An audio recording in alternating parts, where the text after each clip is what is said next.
One nation one election. So அதை பத்தி பார்க்க போறோம்.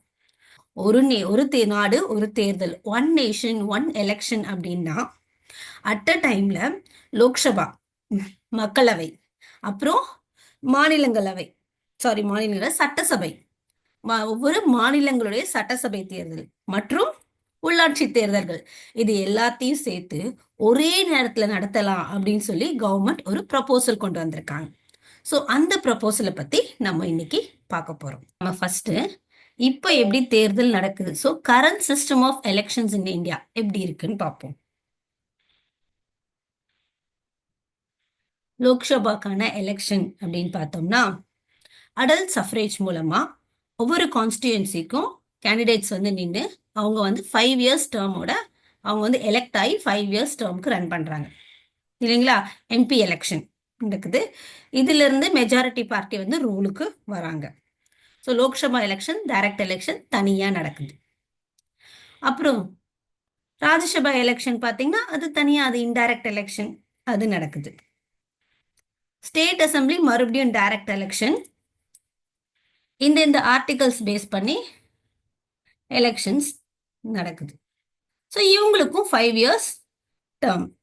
ஸோ ஆர்டிகல் 172 பார்த்தீங்கன்னா அவங்களுடைய எவ்வளோ வருஷம் அவங்களுக்கு டேர்ம் அப்படின்னு சொல்லுது. ஸோ ஸ்டேட் அசம்பிளிக்கு தனியா எலெக்ஷன்ஸ் நடக்கும், லோக்சபாக்கு தனியா எலெக்ஷன்ஸ் நடக்கும்.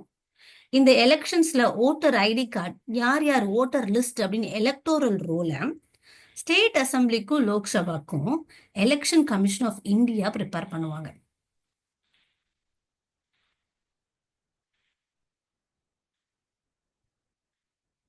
ஓகேவா? அதே மாதிரி லோக்கல் பாடிஸ் எலெக்ஷன் நடக்கும்.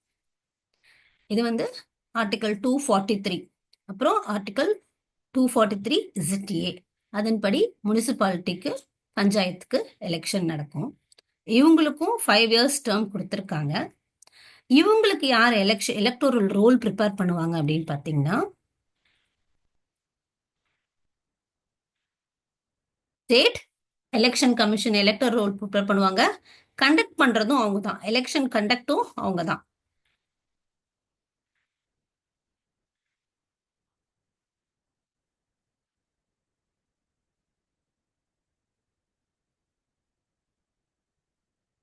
இல்லைங்களா?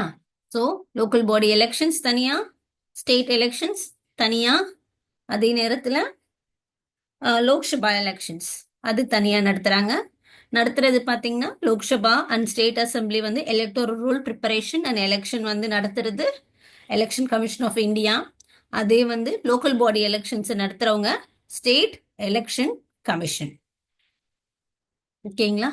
இப்போ நம்ம இந்த எலெக்ஷன் ப்ரொசீஜருக்கு சேஞ்சஸ் கொண்டு வர போறோம். அதுதான் one nation one election. Okay, இந்த ஒன் நேஷன் ஒன் எலெக்ஷன், அதாவது ஒரே நேரத்துல நாடு முழுவதற்கும் தேர்தல் நடத்துவது இந்தியாவுக்கு புதுசா இல்ல. நம்மளுடைய நாட்டோட முதல் 3 தேர்தல்கள், ஃபர்ஸ்ட் 3 எலெக்ஷன்ஸ் 1951-52 ஃபர்ஸ்ட் எலெக்ஷன்ல இருந்து ஆரம்பிச்சு 1967 வரைக்குமே இந்த மாதிரி சிங்க்ரனைஸ்ட் எலெக்ஷன் தான் நடந்தது. அட் அ டைம்ல central elections as well state elections at a டைம்ல நடத்திட்டு இருந்தாங்க. அதுக்கப்புறம் ஒரு சில ஸ்டேட், அதுக்கப்புறம் ஒரு சில சமயம் வந்து சென்ட்ரல்ல சீக்கிரம் ப்ரீ மெச்சூரா அப்படின்னா சீக்கிரமா அவங்களுடைய ஃபுல் 5 இயர்ஸ் டேர்ம் தான் வந்து மெச்சூர். ஃபுல் 5 இயர்ஸ் டேர்முக்கு முன்னாடியே அவங்களுடைய ஆட்சி முடிஞ்சிருது. ஸோ அப்படி மாத்தி மாத்தி முடிஞ்சதால நம்ம இந்தியாவோட எலெக்ஷன் சைமல்டேனியஸ் எலெக்ஷன்ல இருந்து ஒவ்வொரு டைம்ல ஒவ்வொரு ஸ்டேட்டுக்கு சில சமயம் லோக்சபாக்குன்னு மாறி மாறி மாறிச்சே தவிர நம்ம நாட்டில் பார்த்தீங்கன்னா ஸ்டார்ட் முதல் 3 எலெக்ஷன்ஸ் வந்து 51ல இருந்து 67 வரைக்கும் சைமல்டேனியஸ் எலெக்ஷன்ஸ் தான் நடந்துட்டு இருந்தது. ஸோ பேசிக்லி இந்த ஒன் நேஷன் ஒன் எலெக்ஷன்ற ப்ரொபோசல் வந்து இந்தியாவுக்கு புதுசு கிடையாது. So we are basically trying to restore the system. அந்த நடைமுறையை திரும்ப கொண்டு வரதான் ட்ரை பண்றோம். இதுல என்ன பண்றாங்க? லோக்சபா, ஸ்டேட் லெஜிஸ்லேட்டிவ் அசம்பிளி, மக்களவை, மாநில சட்டசபை, அப்புறம் உள்ளாட்சி தேர்தல், possibly local bodies R held simultaneously, ஒரே நேரத்தில் நடத்தப்படுது. அதுவும் ஒரே நாளில், ஆர் ஒரு ஷார்ட் ஃப்ரேம் ஆஃப் டைம். இப்ப பாருங்க, சில சமயம் வந்து ஃபேஸ் 1 லோக்சபையை வந்து ஃபேஸ் 1, ஃபேஸ் 2 ஆஃப் எலெக்ஷன் சொல்லி ஒரு ஒரு ஃபேஸா ரன் பண்ணுவாங்க. அட் அ டைம்ல பண்ணலாம். ஸோ அந்த மாதிரி ஒரு ஷார்ட் ஃப்ரேம் ஆஃப் டைம்குள்ளார ஒரே நேரத்துல இந்த Lok Sabha, legislative assembly, local body எல்லாருக்கும் இவங்க எலெக்ஷன் நடத்திடுவாங்க. அப்படி நடத்துறது தான் ஒரு ஒன் நேஷன் ஒன் எலெக்ஷன், ஒரு நாடு ஒரு தேர்தல். ஸோ எக்ஸாம்பிள், இப்போ இது எப்படி நடத்துவாங்க அப்படின்னு பாக்குறீங்கன்னா, நீங்க வந்து ஓட்டு போட போகும்போது நீங்க ஒரே நேரத்துல எல்லா லெவலுக்கும், அதாவது லோக்சபாக்கும் ஒரே நாள்ல நீங்க அந்த பூத்துக்கு போயிட்டு லோக்சபாக்கு, ஸ்டேட் அசம்பிளிக்கு, லோக்கல் பாடிக்கு 3 பேரும் ஓட்டு போட்டு வந்துருவீங்க ஒரே நாள்ல. சம்டைம்ஸ் ஆனா லோக்கல் பாடி இல்லாம ஸ்டேட் அசம்பிளிக்கும் லோக்சபாக்கும் பண்ணிட்டு, ஏன்னா இவங்க இந்த ப்ரொபோசல்ல என்ன சொல்றாங்க அப்படின்னா, ஸ்டேட் அசம்பிளியும் லோக்சபாவும் ஒரே நாள்ல வச்சுட்டு முடிஞ்சா உடனே லோக்கல் பாடி, அப்படி இல்லைன்னா மேக்சிமம் ஒரு 100 days குள்ளர லோக்கல் பாடி எலெக்ஷனும் நடத்திடணும் அப்படின்னு சொல்லியிருக்காங்க. ஸோ நீங்க வந்து ஸ்டேட் அசம்பிளி, லோக்சபா, லோக்கல் பாடிக்கு ஒரே நாள்ல, இல்லைன்னா லோக்கல் பாடிக்கு within a limited time, very short period of டைம்ல எல்லாருக்குமே நீங்க அட் அ டைம்ல ஓட்டு போட்டு முடிச்சிருவீங்க. இது இப்படி ஒரு ஐடியா வந்து சரி வருமா வராதான்னு சொல்லிட்டு ஒரு ஹை லெவல் கமிட்டி ஒன்று கிரியேட் பண்றாங்க. அந்த ஹை லெவல் கமிட்டி வந்து நம்மளோட எக்ஸ் பிரசிடென்ட் ராம்நாத் கோவிந்த் அவருக்கு கீழே ஒரு கமிட்டி ப்ரிப்பேர் பண்றாங்க. ஸோ அந்த கமிட்டி வந்து ஒரு பெரிய ரிவ்யூ, கிட்டத்தட்ட 18,000 பேஜஸ் அவங்க ரிப்போர்ட் ரெடி பண்ணியிருக்காங்க. அந்த ரிப்போர்ட்ல நிறைய ரிவ்யூஸ் அண்ட் ஃபேக்ட்ஸ் எல்லாத்தையும் வந்து கொலேட் பண்ணி அவங்க வந்து இந்த ரெக்கமெண்டேஷன்ஸ்லாம் ஃபைனலாக கொடுத்துருக்காங்க. அவங்க என்ன கொடுறாங்க, ஆர்டிகல் 82A அப்படின்னு ஒரு புதுசா ஒரு இதுவும், ஆர்டிகல் 324A ஒன்று கிரியேட் பண்ணி நம்ம வந்து கான்ஸ்டியூஷனை அமெண்ட் பண்ணணும். ஸோ 2 ஃபேஸ்ல எலெக்ஷன் வைக்கணும். ஒன்று வந்து லோக்சபாக்கு முதல்ல எலெக்ஷனும், லோக்சபா அண்ட் ஸ்டேட் அசம்பிளிக்கு ஒன்னாவும், லோக்கல் பாடிஸ்க்கு 100 நாட்களுக்குள்ள, அடுத்து 100 நாட்களுக்குள்ள லோக்கல் பாடிக்கும் எலெக்ஷன் வச்சிருங்க, உள்ளாட்சி தேர்தலையும் நடத்திருங்க. அப்புறம் நான் அந்த எலக்டோரல் ரோல் பத்தி உங்களுக்கு ஏன் சொன்னேன் அப்படின்னா, இப்ப வந்து 2 பேர் எலக்டோரல் ரோல் கொண்டு வராங்க. யார் யாரு?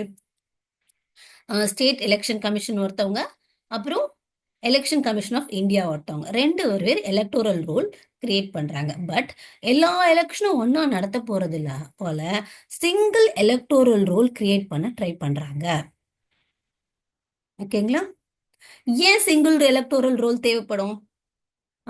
நம்ம வந்து ஸ்டேட் அசம்பிளி, லோக்சபா அசம்பிளில வந்து இப்ப நம்ம ஒரு ஊர்ல வந்து நமக்கு எலக்டோரல் ரோல்ல அந்த அந்த வாக்காளர் பட்டியல்ல வந்து பேர் இருக்கும்.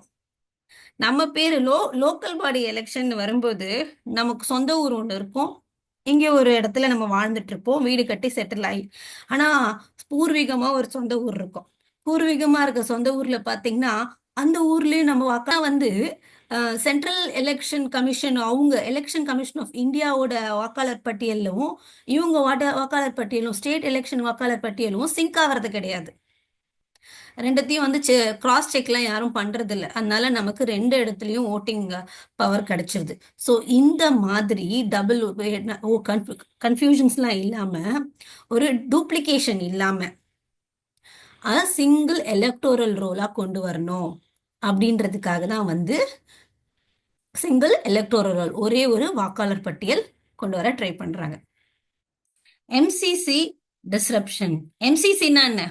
நான் ஷார்ட்டா எழுதியிருக்கேன். எம்சிசினா என்ன?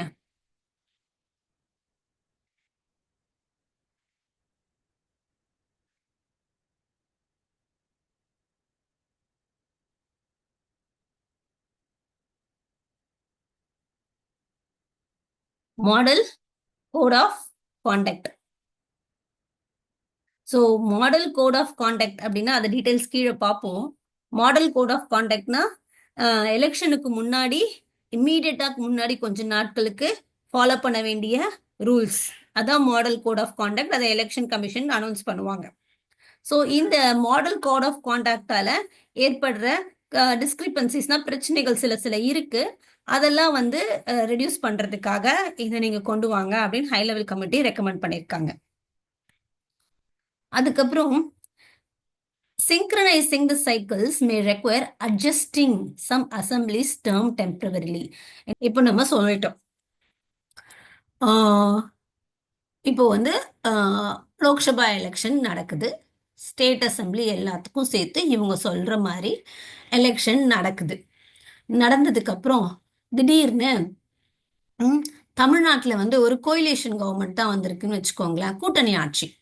இந்த கூட்டணி ஆட்சியில வந்து திடீர்னு வந்து யாரோ பிரிஞ்சு போயிடுறாங்க, கூட்டணி கவுந்துருது, அதனால ஆட்சி கலைஞ்சிருது அப்படின்னா திருப்பி தமிழ்நாட்டுக்கு எப்ப எலெக்ஷன் வைப்பாங்க? பாதியில கூட்டணி ஆட்சி கவிழ்ந்துருது, 5 வருஷம் டேர்ம் கூட்டணி ஆட்சி கவிழ்ந்துருது.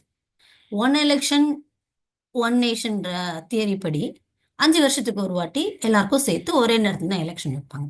அப்போ இப்ப என்ன பண்ணுவாங்க?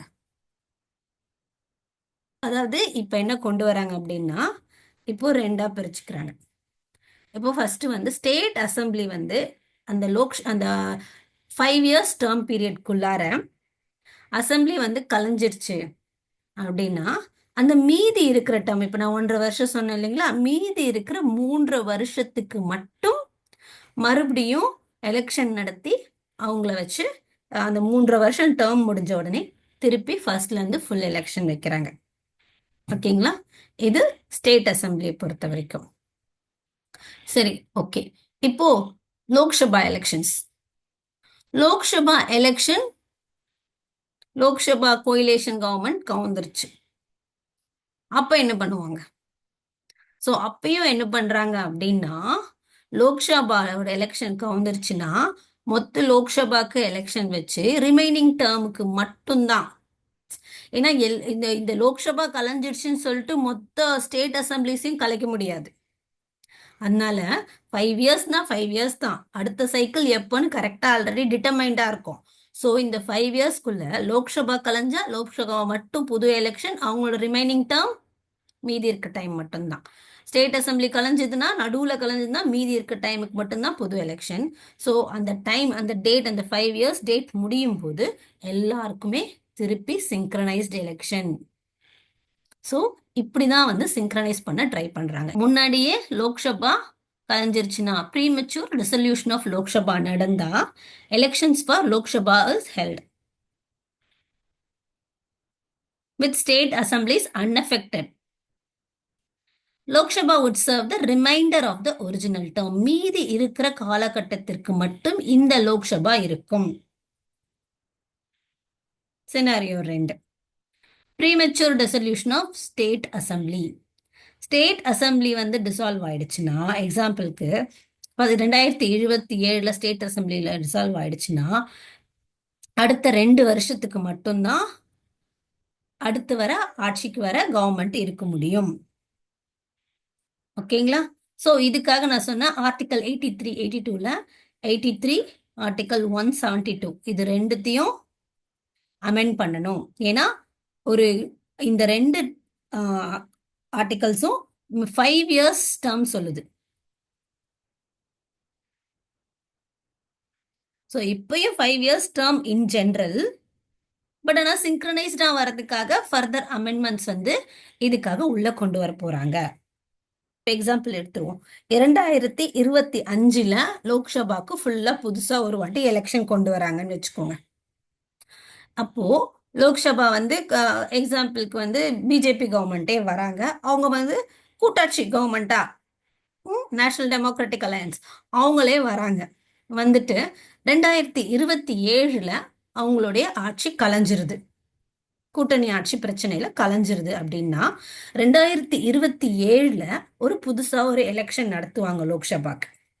நடத்தி புதுசா வர கவர்மெண்ட் வந்து 2030 வரைக்கும், 5 வருஷம் மீதி இருக்கிற டைம் 30 வரைக்கும் தான் அவங்க ஆட்சி பண்ணுவாங்க.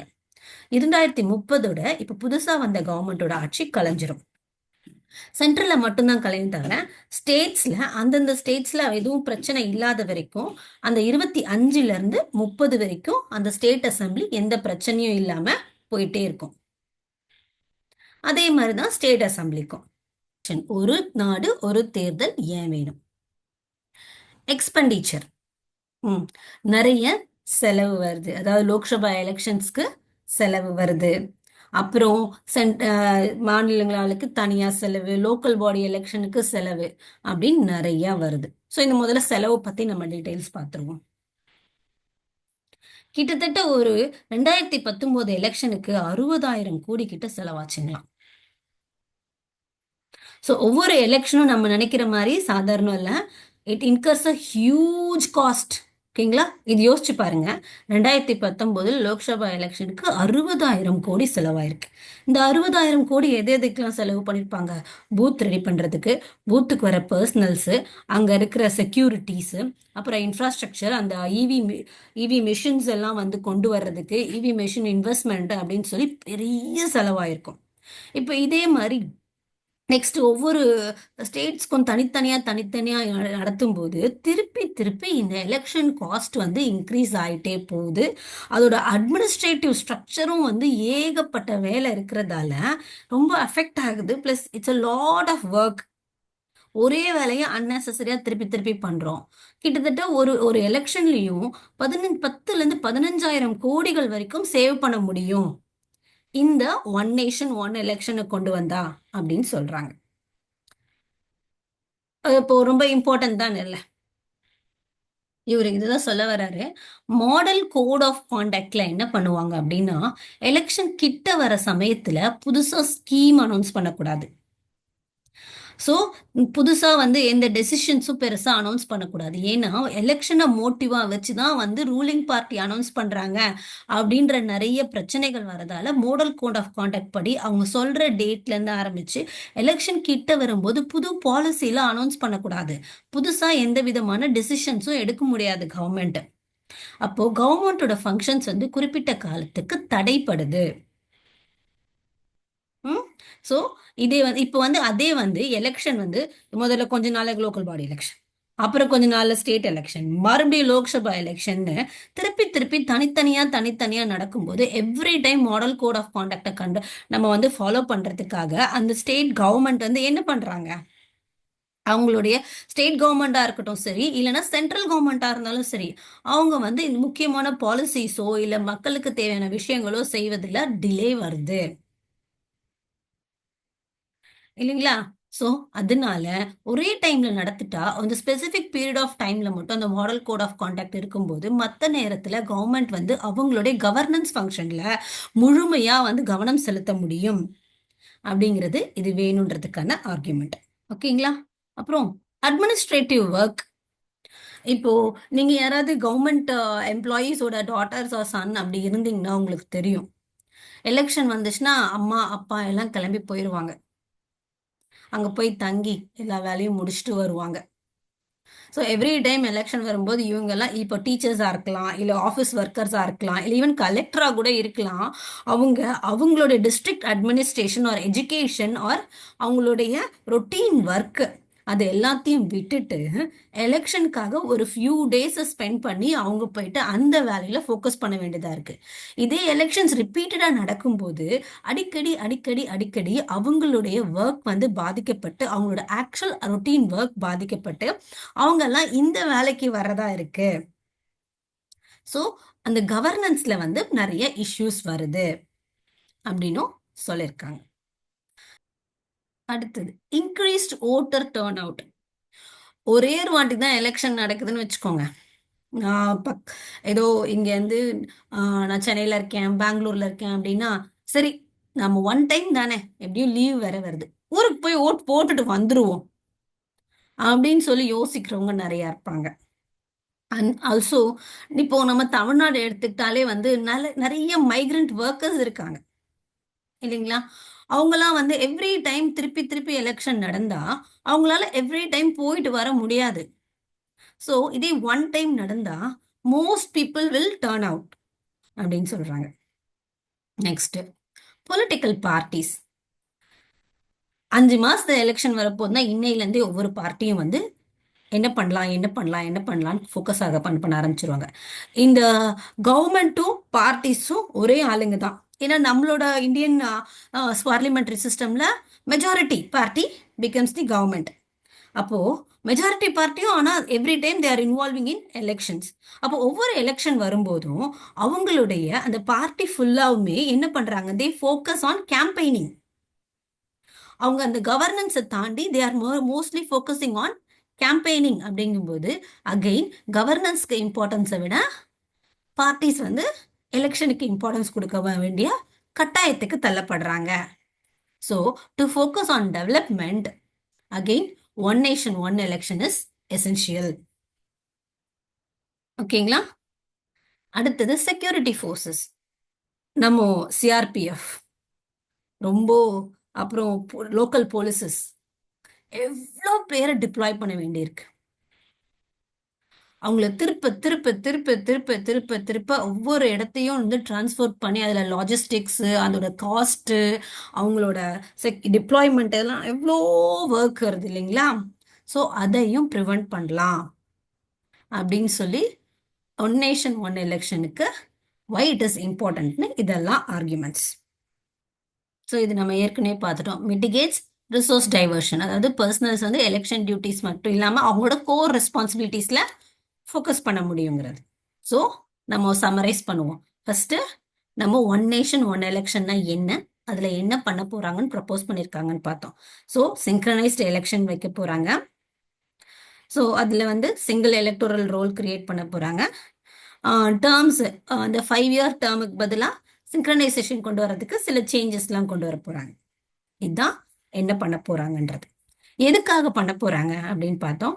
மெயினா காஸ்ட் கட்டிங், அப்புறம் importance for development and governance,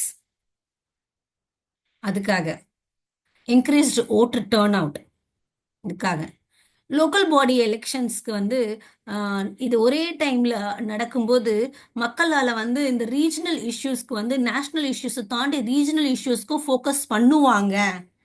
அப்படி பண்றதால அவங்க வந்து நேஷனல் பார்ட்டியோட அஜெண்டாவை விட்டுட்டு லோக்கல் பார்ட்டியோட அஜெண்டாக்கு அவங்க இம்பார்ட்டன்ஸ் ஒரே நேரத்தில் எலெக்ஷன் வரதால இம்பார்ட்டன்ஸ் கொடுக்கறதால டைவர்சிட்டி கிரியேட் ஆகும்.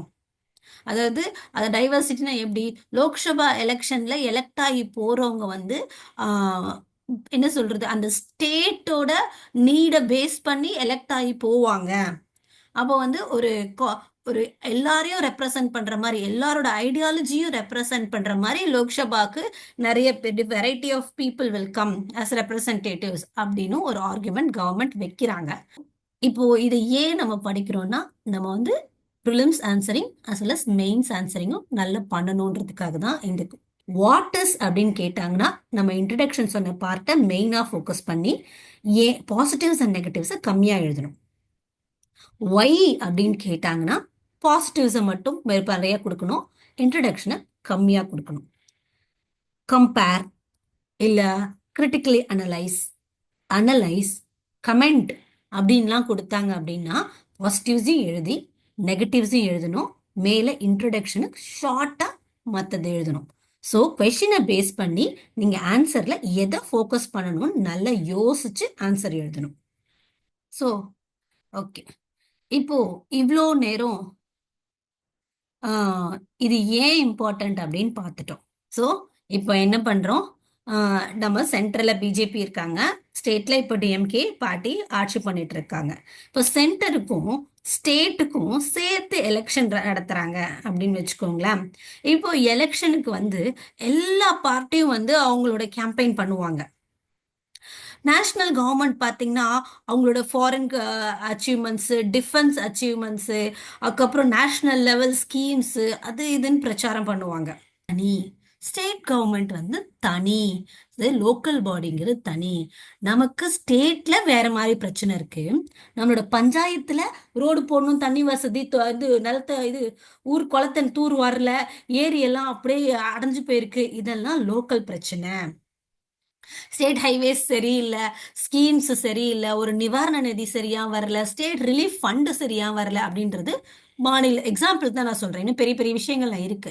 மாநில அளவு பிரச்சனை. நம்ம நாட்டுக்கும் இன்னொரு நாட்டுக்கும் ஏதோ இஷ்யூ வருது, சென்ட்ரல் கவர்மெண்ட் சில லாஸ் எல்லாம் கொண்டு வராங்க அப்படின்றது சென்ட்ரல் கவர்மெண்ட் பிரச்சனை அப்படின்னு ஒரு சாதாரண ஒரு குடிமகன் வந்து தனித்தனியா பிரிச்சு யார் இவங்களுக்கு இந்த பர்சனுக்கு ஓட்டு போடணும், இவங்களுக்கு இந்த கட்சிக்கு ஓட்டு போட்டா நம்ம நாட்டுக்கு நல்லது, இன்னொருத்தவங்களுக்கு ஓட்டு போட்டா நல்லதுன்னு சொல்லி கிளீனா யோசிச்சு, அதுவும் ஒரே நாள்ல ஒரே டைம்ல ஊர் பூரா எலெக்ஷன் மேனிஃபெஸ்டோ, ஊர் பூரா உங்களுக்கு வந்து இதை செய்ய போறேன் அதை செய்ய போறேன்னு சொல்லும்போது எவ்வளோ தெளிவா இருந்தா கரெக்டா ஓட்டு போட முடியும். இப்போ நீங்க யாருக்கு நீங்க வந்து ஃபோக்கஸ் பண்ணுவீங்க?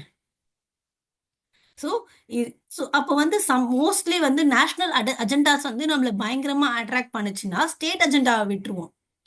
ஸ்டேட் அஜெண்டா அட்ராக்ட் பண்ணுச்சுன்னா நேஷனல் அஜெண்டாவை விட்டுருவோம். ஸோ அதே வந்து பெரிய பார்ட்டிஸோட இன்ஃப்ளூயன்ஸ் வந்து அதிகமா இருக்கும்போது மோஸ்ட்லி ரீஜனல் பார்ட்டிஸோட விசிபிலிட்டி, அவங்களுடைய இம்பார்ட்டன்ஸ் வந்து விட்டுட்டு நம்ம ஸ்டேட் நேஷனல் லெவலை பத்தி யோசிச்சு எல்லாருக்கும் ஓட்டு போட்டு போயிட்டா அப்போ லோக்கல் ப்ராப்ளம்ஸ்க்கு நம்மளால இம்பார்ட்டன்ஸ் கொடுக்க முடியாம போயிடும். ஓகேங்களா? அதுதான் ஒரே அட் அ டைம்ல வந்து நம்ம எலெக்ஷன் வைக்கும்போது யாருக்கு ஓட்டு போடுறது பெரிய கன்ஃபியூஷன் வரும். ஸோ மெயினா நிறைய இப்போ இன்ஃப்ளூயன்ஸ் இருக்கிற பார்ட்டிஸ் அவங்களுக்கு வந்து அவங்களுடைய பொலிட்டிக்கல் ப்ரொபகண்டாவை மட்டும்தான் மெயினா தெரிய ஆரம்பிக்கும். இப்போ நம்ம இன்னும் பல குட்டி குட்டி கட்சிகள்லாம் இருக்கும். ஸோ இந்த பெரிய கட்சிகளோட போட்டியில இந்த குட்டி கட்சிகள் காணாமையே போயிடும். அவங்க என்ன மேனிஃபெஸ்டோ கொடுத்தாலும் அவங்க இருக்கிறதே தெரியாம போயிடும். ஸோ இந்த டைவர்சிட்டிங்கிறது நிறைய குறைவதற்கு வாய்ப்பு உண்டு அப்படிங்கிறது one of the against argument. ஸோ இதுல வந்து முதல்ல சின்ன சின்ன ப்ராப்ளம்ஸா சொல்றாங்க. என்ன சொல்றாங்க? கான்ஸ்டிடியூஷனல் சேலஞ்ச் இருக்கு. அதாவது இந்த 5 years டேர்ம்ங்கிறத சேஞ்ச் பண்ணணும். இது வந்து constitutional amendment according to article 368. Article 368 படி எவ்வளவு மெஜாரிட்டி வரணும்? 2/3 மெஜாரிட்டி இருந்தாதான் ஃபர்ஸ்ட் ஆஃப் ஆல் இந்த பில்லு வந்து ஆக்டா கொண்டு வர முடியும். அதுவே ஒரு பிரச்சனை இருக்கு. அதுக்கு அடுத்தது logistical complexity.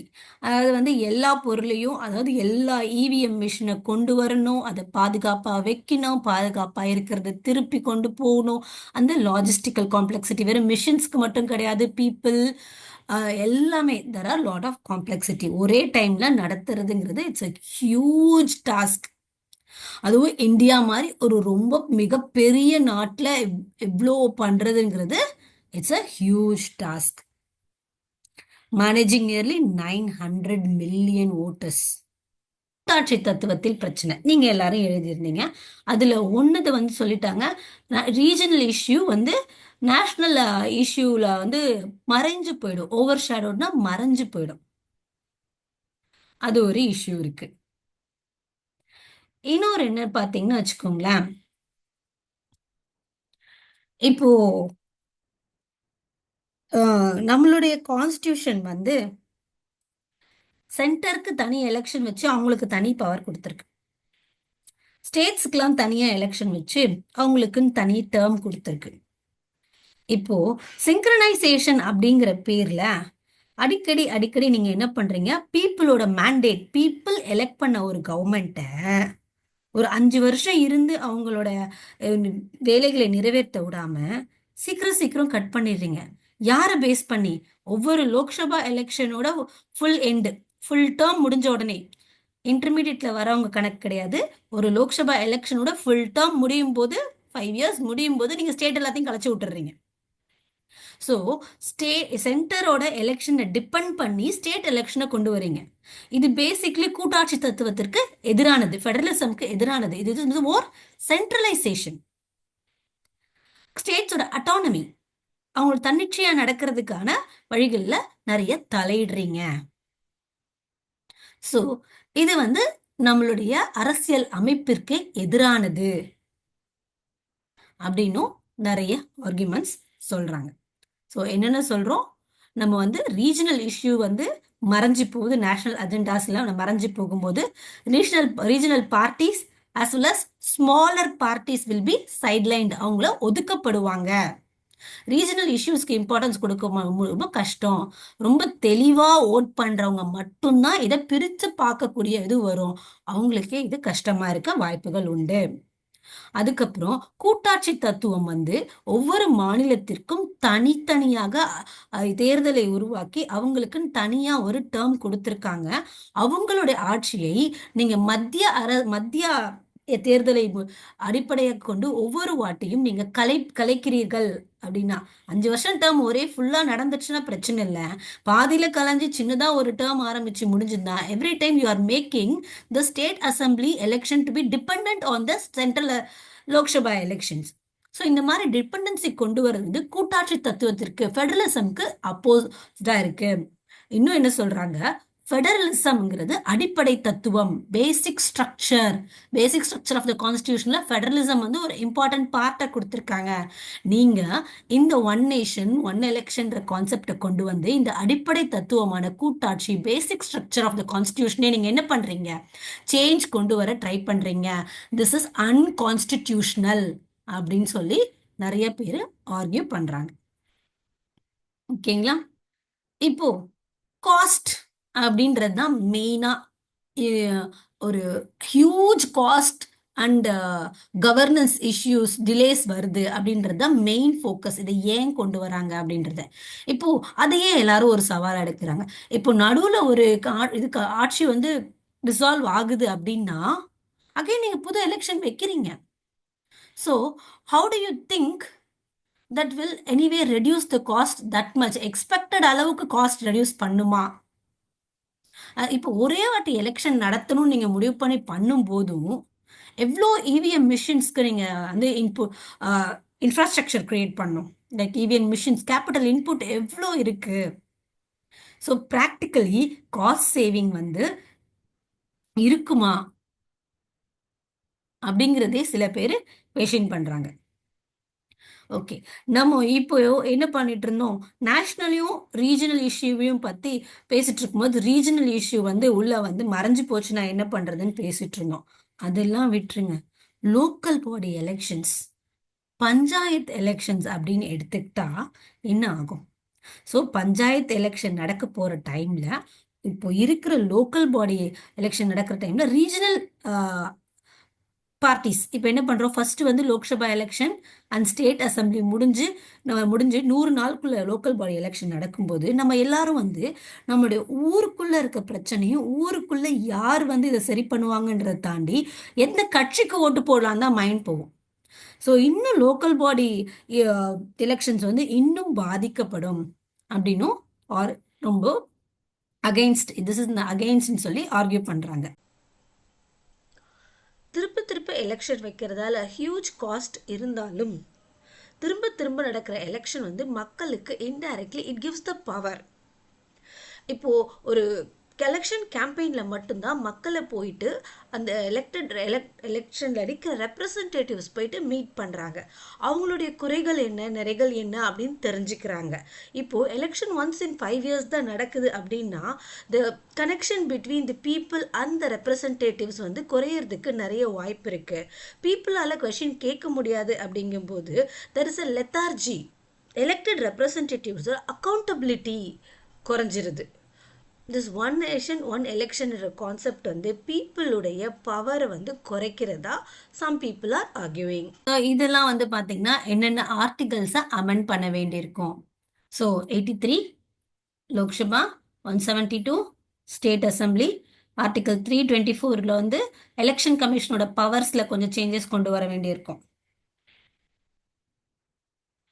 So anti defection லாவும் வந்து சேஞ்சஸ் கொண்டு வரணும். அப்பதான் ஸ்டெபிலிட்டி கொண்டு வர முடியும். ஸ்டெபிலிட்டி கொண்டு வந்தால் இந்த மிட் டேர்ம்ல வந்து திருப்பி திருப்பி ஆட்சியை கலைச்சிட்டே இருந்து திருப்பி திருப்பி எலெக்ஷன் நடத்திக்கிட்டே இருந்தால் இந்த ஒன் நேஷன் ஒன் எலெக்ஷன் கான்செப்டே வந்து டிஃபீட் ஆயிடும். ஸோ அதனால ஆன்டி டிஃபெக்ஷன் லால ரிவைஸ் பண்ண வேண்டி வரும். ஸோ கான்ஸ்டியூஷனல் ரீகல் சேஞ்சஸ் வந்து இதெல்லாம். ஸோ இதுல கடைசியா ஒரு சின்ன விஷயம் இருக்கு. ஸோ இந்த ஒன் நேஷன் ஒன் எலெக்ஷன்ற கான்செப்ட் வந்து டோட்டலா நியூவா அப்படின்னு கேட்டிங்கன்னா no. This concept is being followed in a lot of other countries also. ஓகேங்களா? ஸோ எக்ஸாம்பிளுக்கு நான் சில கண்ட்ரீஸ்லாம் கொடுத்துருக்கேன். So south Africa, Sweden, Indonesia, and even some more countries are there like Mexico, Switzerland. So இதெல்லாம் வந்து எக்ஸ்ட்ரா இன்ஃபர்மேஷன். நீங்கள் உங்கள் ஆன்சரில் வேணும்னா யூ கேன் இன்கார்பரேட், நீங்கள் சேர்த்துக்கலாம். உங்கள் ஆன்சரில் வேணும்னா இதெல்லாம் சேர்த்துக்கலாம். நீங்கள் பாசிட்டிவாக சொல்லணும்னு நினைக்கும் போது இந்த மாதிரி ஆல்ரெடி சில நேஷன்ஸ்லாம் நடந்துட்டு தான் இருக்குது. So it is possible, it is feasible அப்படின்ற மாதிரி சொல்கிறதுக்கு யூ கேன் கிவ் எக்ஸாம்பிள்ஸ்.